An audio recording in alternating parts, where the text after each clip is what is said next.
দিয়ে দেখালো বাসায় স্বামী থাকলেও যথেষ্ট না, বাইরে একটা স্বামী লাগবে। বাসায় বাসায় মেয়ে থাকলে যথেষ্ট না, আরেকটা বউ বস। নবী করিম সাল্লাল্লাহু আলাইহি ওয়াসাল্লাম বলেছেন, আল্লাহর পরে যদি আমি কাউকে সেজদা করার আদেশ করতাম, আমি মেয়েদেরকে বলতাম তারা যেন স্বামীদেরকে সেজদা করে। এখন তো আপনারা সব তসলিমা নাসরিনের ফ্যান হয়ে বসে আছে। ওরা আপনাদেরকে ব্রেইন ওয়াশ করে দিয়েছে। সব ক্ষেত্রে সমান অধিকারের কথা আপনাকে কে বলেছে? কোনো কোনো ক্ষেত্রে আপনাকে অগ্রাধিকার দেওয়া হয়েছে। আপনি খুঁজছেন সমান অধিকার, আর ইসলাম দিয়েছে অগ্রাধিকার। কত বোকা আপনি! কোন কমন সেন্স নাই, ননসেন্স।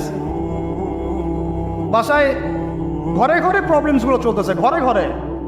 কেন এত বেসবর? কেন এত আনুগত্যহীনতা? কেন? কথা শুনতে হবে, মানতে হবে, বিশ্বাস করতে হবে। সম্পর্ক শুধু ভালোবাসার বলে টিকে থাকে না। সম্পর্ক টিকে থাকে একে অপরের বিশ্বাসের ফলে, একে অপরের শ্রদ্ধাবোধের উপরে, একে অপরের সম্মান বোধশক্তির উপরে। এগুলোর উপর সম্পর্ক টিকে থাকে। সৌন্দর্য, ভালোবাসা তো আজ আছে কাল নাই। বিশ্বাস, রেসপন্সিবিলিটি, সবর, ইতাআত, এগুলোর উপর সম্পর্ক টিকে থাকে।